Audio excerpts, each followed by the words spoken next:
Hi guys, welcome back. Today we're gonna chat about selecting replacement ewes for your flock. So essentially what's gonna happen is you're gonna find yourself in a position where you want to increase the size of your flock. Now by doing so, you have to select strictly on your ewes to thus increase your production and increase your lambing crop after each season. All right, so for the most part, farmers would choose replacements for the fact to either carry over genetics and thus so increasing their flock size, because that they know what the animals' mothers were capable of producing, if they had good mothering abilities, good genetics to begin with, but it also gives chance to increase production, because for the most part, essentially more ewes mean more lambs, and who doesn't want more lambs? So when it comes to selecting those replacement ewes that you want to use, there are a few things that you need to look at. So first off, you would need to do a soundness check. It's very important that the animal is sound in health and overall condition, and that the animal doesn't exert any lameness or other physical abnormalities. So number one criteria is health. Always make sure that the animals are in good health. Next up, you could look at traits.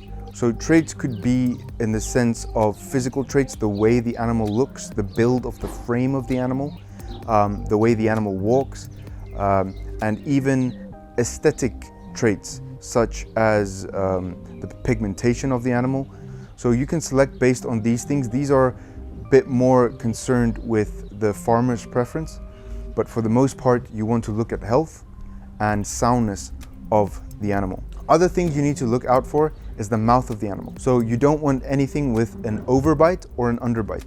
So observe the mouth, look for any abnormalities, and select accordingly. All right, so next up you've got feet and legs. So the animal should be able to walk easy and should have good, clean feet. The hoof should be trimmed, and they shouldn't exert any signs of foot rot or lameness.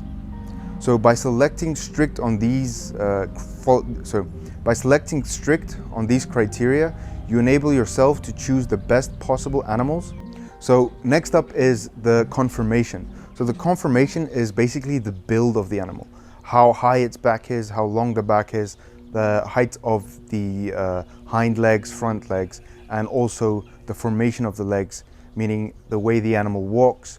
Does it walk in a comfortable manner, straight line? There's no buckles in the legs.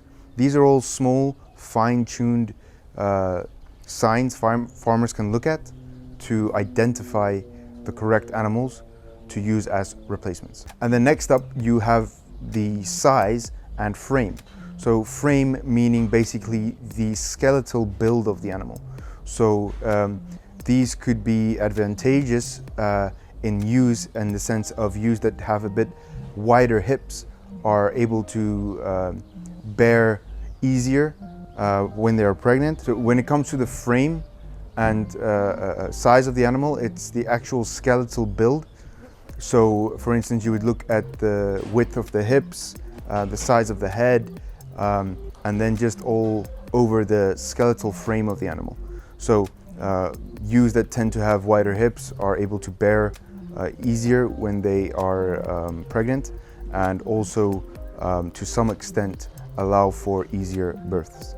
In conjunction with this, just the overall body conformation of the ewe, to look at her body condition score, the fat cover, muscle cover across the rest of the body. Ewes that have very good BSC at the time of being selected as replacement ewes have a very good chance of being highly productive and carrying out good pregnancies.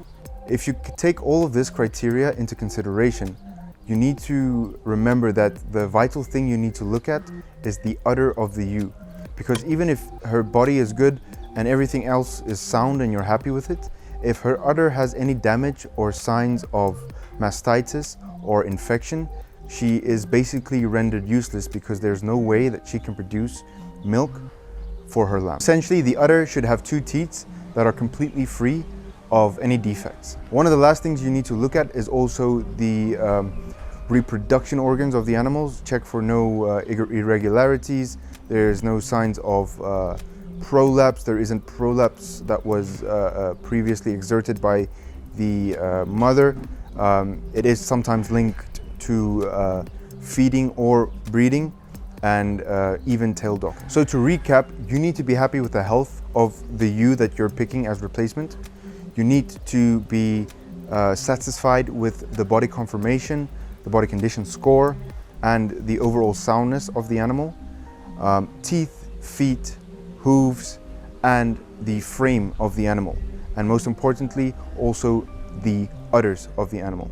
Thank you everyone. I hope the video was useful to you. I hope you enjoyed it, and I'll see you guys next time.